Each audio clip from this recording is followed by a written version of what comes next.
बड़ी साजिश का पर्दाफाश करने के लिए आपके सामने आए हैं कि किस तरह से भारतीय जनता पार्टी दिल्ली में लोकतंत्र, संविधान सबको खत्म करने पे तुली हुई है, चुनाव प्रक्रिया को एक मजाक बनाने पे तुली हुई है। किस तरह से वो चुनाव आयोग की चुनाव की पूरी मशीनरी का दुरुपयोग करके अपने कार्यकर्ताओं के माध्यम से बड़े पैमाने पर वोट कटवा रही है और इलेक्शन को एक तरह से एक औपचारिक प्रक्रिया बनाने की साजिश रच रही है। अरविंद केजरीवाल जी ने कुछ दिन पहले आपके सामने रखा था कि कैसे शाहदरा विधानसभा में वोट कटवाने के लिए भारतीय जनता पार्टी के कार्यकर्ताओं द्वारा ऐसे लोगों के विरुद्ध एप्लीकेशन दे दी गई है उनका वोट कटवाने के लिए जो अपने घरों पर 30-30 साल से रह रहे हैं और अभी भी वहीं रह रहे हैं। उन्होंने बाकायदा लोगों को आपके सामने प्रेजेंट किया था, उन्होंने बाकायदा वोटिंग कार्ड दिखाए थे। उसके बाद मीडिया ने भी बहुत सारे लोगों के घर जा जाके बताया था कि देखिए ये लोग यहीं पे रह रहे हैं, लेकिन भारतीय जनता पार्टी के कार्यकर्ता चुनाव आयोग के साथ मिलकर उनके वोट कटवाने में लगे हुए हैं। आज फिर हम आपके सामने उन्हीं तथ्यों को और सबूतों के साथ लेकर आए हैं कि किस तरह से बीजेपी इस तरह की हरकत में लगी हुई है कि दिल्ली में आम आदमी पार्टी को हराना जब उसके लिए नामुमकिन हो गया है, अरविंद केजरीवाल जी को रोकना जब नामुमकिन हो गया है, तो गली गली मोहल्ले मोहल्ले में किस तरह से वोट कटवा के आम आदमी पार्टी को हराने की साजिश की जाए, ये आज हम पर्दाफाश आपके सामने रख रहे हैं। हमने एक विधानसभा का जिक्र आपसे किया था पिछले प्रेस कॉन्फ्रेंस में। आज हम 7 विधानसभाओं का डेटा और लेकर आए हैं, 7 विधानसभाओं के तथ्य और लेकर आए हैं जहां बड़ी संख्या में एप्लीकेशंस फाइल किए गए हैं लोगों के वोट काटने के लिए, ऐसे लोगों के वोट काटने के लिए जो वर्षों से उसी पते पर रह रहे हैं, जिनके वोट उस पते पर बने हुए हैं और उन्हीं पर रहते हुए जहां वो रह रहे हैं वहां उनके वोट भारतीय जनता पार्टी कटवा रही है। कई ऐसी विधानसभाएं हैं जहां हजारों वोट काटने की, कई हजार वोट काटने की एप्लीकेशन भारतीय जनता पार्टी के कार्यकर्ताओं द्वारा दी जा रही है। मैं राघव से रिक्वेस्ट करूंगा कि लोकतंत्र का और चुनाव प्रक्रिया का मजाक बनाने वाली प्रक्रिया इस भारतीय जनता पार्टी की साजिश का तथ्यों के साथ में मीडिया के सामने रखें, क्योंकि इन्होंने पूरा उसका इन्वेस्टिगेशन किया है। बहुत बहुत शुक्रिया मनीष भाई। जैसा कि आपको बताया गया कि आज हम 7 ऐसी विधानसभाएं जहां पर बड़ी तादाद में वोट काटने की एप्लीकेशंस आई हैं उसका जिक्र करेंगे। इन 7 विधानसभाओं में 29 अक्टूबर से लेकर आज तक, यानी कि चुनाव आयोग द्वारा समरी रिवीजन का जो 2 महीने का एक प्रोसेस शुरू हुआ था कि 2 महीने में चुनाव आयोग के खुद के अफसर घर घर जाकर चेक करेंगे कौन वोटर रहता है कौन नहीं रहता और एक ड्राफ्ट इलेक्टोरल रोल जारी करेंगे, वो प्रक्रिया 28 अक्टूबर को समाप्त हो गई। इस वर्ष के 28 अक्टूबर के बाद जब ये प्रक्रिया समाप्त हो गई, चुनाव आयोग के मतदाता सूची प्रकाशित हो गई, उसके बाद इतनी बड़ी तादाद में इन 7 विधानसभाओं में वोट काटने के लिए आवेदन पत्र आए।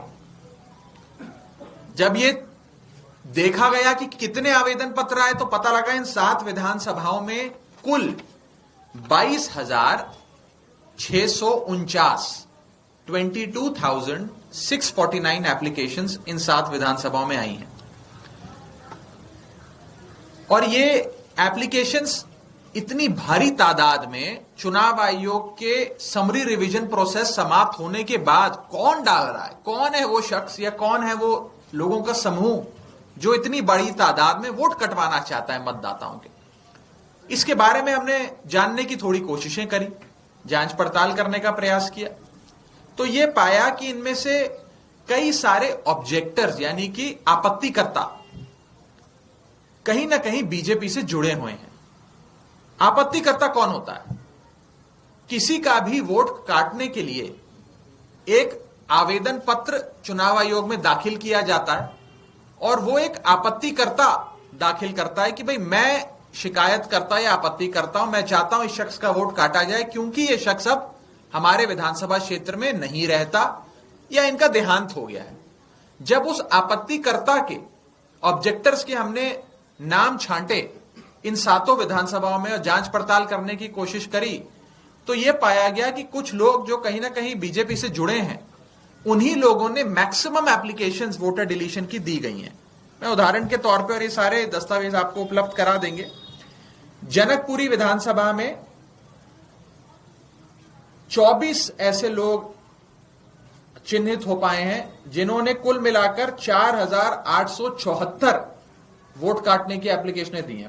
मात्र 24 लोगों ने 4,874 वोट काटने की एप्लीकेशंस दी हैं, और इन 24 का कहीं ना कहीं जुड़ाव भारतीय जनता पार्टी से साफ तौर पे नजर आता है। मैं बता दूं कि जनकपुरी में कुल मिलाकर मतदाता सूची प्रकाशित होने के बाद 7,055 वोट काटने की एप्लीकेशनें आई। 7,055 में से 4,874 इन 24 लोगों ने दी हैं। ये मैं उसका पूरा ब्यौरा लाया हूं, ये मैं भी आपको दे दूंगा। इसके बाद अगली विधानसभा है करावल नगर। इसमें कुल मिलाकर 3,861 एप्लीकेशंस वोट काटने की आई, जिसमें पता लगा कि 3,260 यानी कि 3,260 एप्लीकेशनें सिर्फ 2 लोगों ने दी हैं। 2 लोगों ने 3,260 वोट काटने की एप्लीकेशन एक विधानसभा क्षेत्र करावल नगर में दी हैं। एक कोई स्वाति पांडे जी हैं, एक लकी गुप्ता जी हैं, इनकी भी मैं डिटेल लाया हूं, भी मैं आपको दे दूंगा। एसी नंबर 52 तुगलकाबाद, यहां पर कुल मिलाकर मतदाता सूची प्रकाशित होने के बाद 4,016 वोट काटने की एप्लीकेशनें आई, जिसमें से 2,435 वोट काटने की एप्लीकेशन मात्र 15 लोगों ने दी है। यानी कि 15 लोग मिलके 2,435 लोगों के वोट कटवाना चाहते हैं, और ये 15 लोग वो हैं जिनके तार बीजेपी से जुड़ते हैं। फिर पालम विधानसभा, जिसमें 9 ऐसे लोग जिन्होंने 1,641 एप्लीकेशनें दी, ये वो 9 लोग हैं जिनके तार बीजेपी से जुड़ते हैं। हरिनगर, जहां मात्र 4 लोगों ने 637 एप्लीकेशंस दी वोट काटने की, इन 4 लोगों के भी कहीं ना कहीं तार बीजेपी से जुड़ते हैं। मुस्तफाबाद, एक ही आदमी ने 534 वोट काटने की एप्लीकेशन दे दी है। एक आदमी एक विधानसभा क्षेत्र में 534 वोट कटवाने की एप्लीकेशन दे रहा है, राजकुमार नाम का ही शख्स है। और रजौरी गार्डन में 6 लोगों ने 571 वोट काटने की एप्लीकेशनें दी। कुल मिलाकर रजौरी गार्डन में 1,297 एप्लीकेशंस आई, जिसमें से 571 एप्लीकेशंस इन 6 लोगों ने दी, जिनके नाम आज अभी हम सार्वजनिक करेंगे। इनके भी तार बीजेपी से जुड़ते हैं। हमने थोड़ी जांच पड़ताल करने की कोशिश करी कि ये लोग कौन हैं और जिनके बारे में हम कह रहे हैं जिनकी तार बीजेपी से जुड़ते हैं। तो एक, जैसे कि उदाहरण के तौर पे जनकपुरी में 194 वोट काटने की एप्लीकेशन एक ये महेंद्र कुमार मलिक जी हैं जिन्होंने दिया है। ये बीजेपी के मेंबर हैं।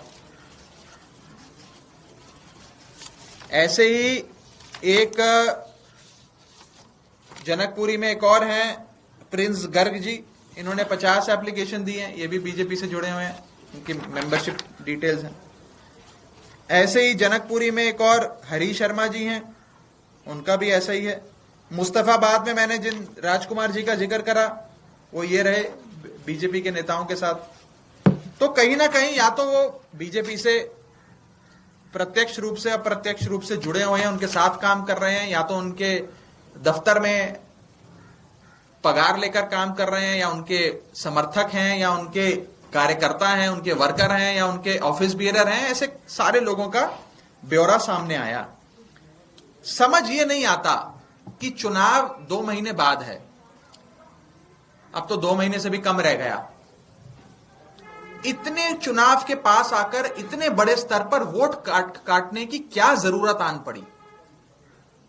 और ये जरूरत अभी जब इलेक्शन कमीशन ने खुद जोड़ने काटने का पूरा जो एक समरी रिवीजन का प्रोसेस था उसे हाल ही में जब समाप्त किया है, तो इतनी बड़ी तादाद में वोट काटने की क्या जरूरत आन पड़ी? जैसा कि मैंने बताया, इन 7 विधानसभाओं में 22,000 से ज्यादा मतदाताओं के वोट काटने के रिक्वेस्ट आ गई हैं, एप्लीकेशंस आ गई हैं। दूसरा, ये कौन लोग हैं जो इतनी बड़ी तादाद में वोट कटवाना चाहते हैं? मान लीजिए कि समरी रिवीजन प्रोसेस के बाद, मतदाता सूची प्रकाशित होने के बाद कोई ऐसा शख्स है जो दिल्ली छोड़ के चला गया, या ऐसा शख्स है जिसका देहांत हो गया, वो तो वैसे ही वोट डालने नहीं आएगा। तो ऐसा तो है नहीं कि वोट बढ़ेगा या घटेगा कि किसी एक राजनीतिक दल का।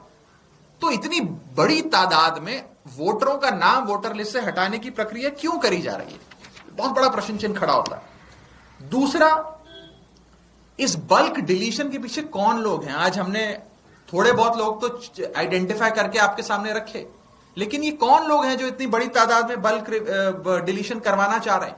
जबकि चुनाव आयोग का अपना ये निर्धारित कानून है कि एक शख्स एक दिन में 10 से ज्यादा वोट काटने के लिए आवेदन पत्र नहीं दे सकता। फिर भी एक दिन में कई 100 आवेदन पत्र एक ही शख्स से लिए गए हैं वोट काटने के लिए। और हमारा अंत में एक महत्वपूर्ण सवाल कि कैसे आप वोट काटने की प्रक्रिया और राजनीतिक दलों को अंधेरे में रखकर कर सकते हैं। यदि किसी का वोट काटा जाए तो चुनाव आयोग का बीएलओ जो होता है, बूथ लेवल ऑफिसर, वो घर घर जाकर चेक करे कि आदमी वास्तव में वहां रहता है या नहीं रहता। और जब वे घर जाए हाउस टू हाउस वेरिफिकेशन के लिए, तो तमाम राजनीतिक दलों के प्रतिनिधि को, आम आदमी पार्टी के रिप्रेजेंटेटिव को भी अपने साथ लेके जाए, ताकि पारदर्शी तरीके से यह पूरी प्रक्रिया हो। मैं एक और चौंका देने वाला आंकड़ा आपके सामने रखना चाहता हूं, और इसकी जांच पड़ताल मैं चाहूंगा आप लोग करें। एसी नंबर 52 तुगलकाबाद विधानसभा क्षेत्र का लालकुआं इलाका है। मैं भी वहां से लोकसभा चुनाव लड़ चुका हूं, तो मुझे अंदाजा है उस इलाके का। लालकुआं इलाके में बूथ नंबर 117 है। उस बूथ नंबर 117 पे मतदाता सूची यानी कि वोटर लिस्ट के अनुसार 1337 वोट्स हैं, 1337। और यहां पर 556 वोट काटने के आवेदन पत्र आ गए हैं। यानी कि एक बूथ पर 1337 वोट्स हैं, जिसमें से 556 वोट काटने के आवेदन पत्र आ गए हैं। यानी कि लगभग आधे वोट काट दिए जाए। और इन 556 वोट काटने के जो निवेदन पत्र, आवेदन पत्र आए हैं, इनमें से 556 में से 554 वोट काटने के लिए एप्लीकेशन 2 लोगों ने दी है। एक अंजलि कुमारी जी हैं और एक अभिषेक पाठक जी हैं। ये अंजलि कुमारी और अभिषेक पाठक कौन है? किस राजनीतिक दल से इनका रिश्ता है, जो एक पोलिंग बूथ पे 1337 वोटों में से 554 वोट कटवाना चाहते हैं? क्यों कटवाना चाहते हैं? वो लोग वहां रहते हैं, वो लोग जिंदा हैं, वो लोग अपना संवैधानिक अधिकार, फंडामेंटल राइट टू वोट का इस्तेमाल करना चाहते हैं चुनावों में। आप उनका वोट काटने के काम कर रहे हैं।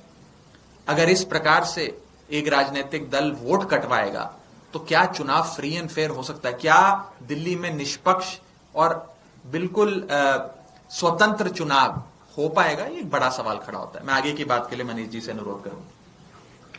बहुत ही चौंकाने वाला और चिंता वाला विषय है जो फैक्चुअली राघव जी ने आपके सामने रखा, कि कैसे 7 विधानसभाओं में 22,000 वोट ऐसे लोगों के काटने की तैयारी की जा रही है जो वहीं रहते हैं, लेकिन शायद भारतीय जनता पार्टी की नजर में वो भारतीय जनता पार्टी के वोटर्स नहीं होंगे, इसलिए उनके वोट काटने की साजिश रची जा रही है। भारतीय जनता पार्टी के कार्यकर्ताओं द्वारा तमाम कानूनों का, नियमों का उल्लंघन करके एप्लीकेशंस फाइल की जा रही हैं आर्बिट्रेरी तरीके से, और फिर चुनाव आयोग उनको संज्ञान में ले रहा है, चुनाव आयोग उन पर कार्रवाई कर रहा है। ये सबसे खतरनाक है।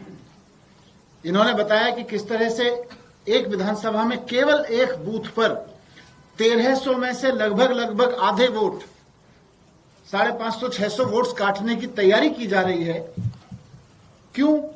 क्योंकि शायद बीजेपी को लग गया होगा कि इस बूथ पर वो जीतते नहीं हैं या इस बूथ पर उनके समर्थक नहीं हैं। मैं भारतीय जनता पार्टी से पूछना चाहता हूं और साथ साथ चुनाव आयोग से भी पूछना चाहता हूं कि बाबा साहब अंबेडकर ने संविधान बनाते वक्त देश के आम आदमी को जो सबसे बड़ा अधिकार दिलवाया वो था वोट डालने का अधिकार।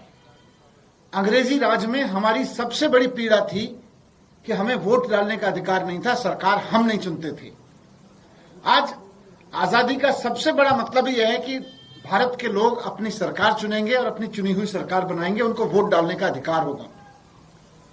लेकिन जब भारतीय जनता पार्टी चुनाव नहीं जीत पा रही और संविधान में बाबा साहब ने वोट डालने का अधिकार दिया हुआ है तो उसको तो छेड़ नहीं सकती है, तो उसका दूसरा तरीका निकाल दिया कि लोगों के वोट ही कटवा दो।